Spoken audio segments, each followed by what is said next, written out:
Attempts to outlaw smacking, for example, are not about keeping children safe from harm. A smacking ban simply makes it easier to further invade the home, arrest parents, and disrupt family. For their own purposes, the NSPCC is determined to write into law the ludicrous assumption that parents are not able to distinguish between chastisement and physical abuse. We believe that there's a groundswell of support in Parliament for a complete ban on physical punishment, which means that it would be a completely clear message to professionals and to parents especially, hitting a child was never okay. Opponents of an outright ban claimed it would restrict a parent's power to reprimand children who, for instance, run into the road. Stan, could you just explain what the other option is about the child who runs into the road without giving it a smack if it does it too often? Grab the child. You pull the child back. You say to the child, you don't do that. There are many ways, I can assure you. There are many ways. And I assure you also that it's a nonsense to put it up as an example, because if you did, in those circumstances, smack your child, do you seriously think that a police officer is going to take you to court to use that? No, no. But this is exactly what would happen. In fact, it already is happening. A father of two revealed today how he was separated from his family after being spotted by a policeman giving his 3-year-old son a single but hard smack on the bottom. That father was kept away from his child and out of his own house for 6 months. This is the kind of society, so desperately craved by the NSPCC and others, that needs a definition of abuse to grow so that they can grow in power.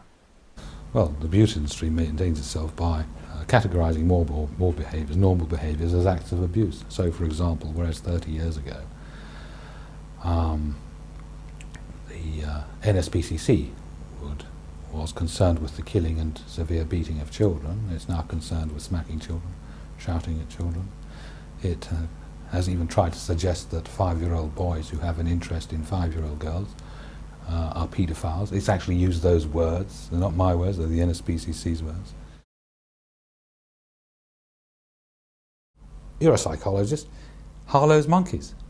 Monkeys that are brought up without touch and affection grow up delinquently. They can't bring up their own children. They often kill their own children. There clearly is, there are important reasons why human beings, adults and children, need to be touched.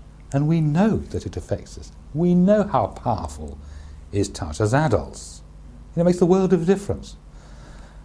The children have got to be denied this to a very large extent in their lifestyles from those who are important adults around them. Do you think that there is stigma attached to any man who wants to work with children or expresses an interest in children? Yes. There's a voluntary initiative where I work whereby you can go and help children to read part of their reading hour in the local primary school. These are children from about the ages of 4 up to the ages of, say, 9. So I was the only male volunteer at this primary school. And I went there and I'm working with kids about the age of 7 to 9. I did notice I was actually put in at the highest age range and not the lowest, which was interesting. We weren't allowed to be in a class alone with any children. You always had to have the door open. The teacher should be present any time you're with the child. You couldn't make even affectionate gestures to the child. If you tried to sit in your lap, you could move them and put them away. I did feel, going in, I felt really weary that I was the only guy. And having seen the other people who are working there, they can be very affectionate with the children. And I'm very aware of what I'm doing when I kind of almost without thinking say, lean or grab a child's hand and pull him over. I'm aware that it's dodgy, that I have to pull away. Men are generally not wanted in a primary school level. The point is you can talk to a 5-year-old all day about how to hold his foot to do something. Yeah. Or you can just grab the foot and do that, and he's learned it from then on. And I just do that now. Yes. And before I wouldn't. Yeah. I resented the fact that I felt I couldn't do it. Yeah.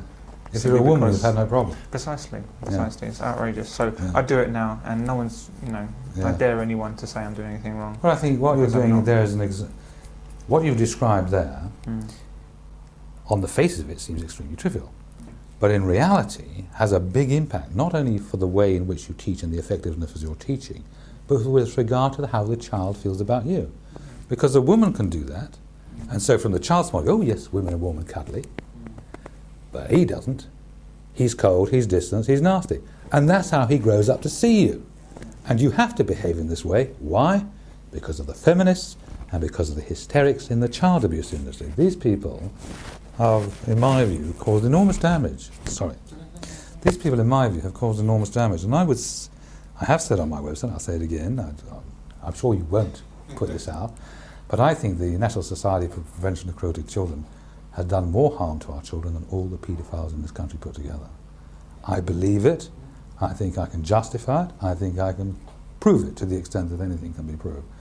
And I really am very angry that we have this parasitic organisation in our midst, taking our money, by and large, to demonise men and fathers in the eyes of everybody. Perhaps you don't remember those adverts they were showing maybe 5 or 6 years ago. No, I probably wasn't tuned. Well, basically demonising men, casting suspicion on men's relationships with children. They were also at the forefront of the recovered memory, satanic abuse ritual, hysteria. And this organisation has the support of millions of people in this country, and I'd like to see them exposed. It's what of everyone, it seems. It's a very well-regarded organisation, Yeah. isn't it? It's not well regarded by a lot of people who work with children, I'll just say. Social workers are not very keen on the NSPCC because they see it as interference from a bunch of people who do not have as much expertise in dealing with children, but plenty of expertise in raising money, which is what the organisation seems to be about.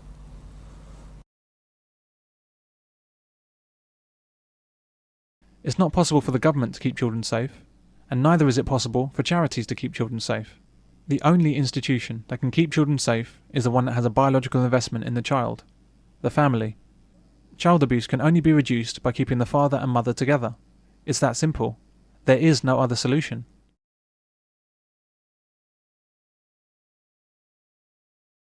The presence of the real father is the key to child safety.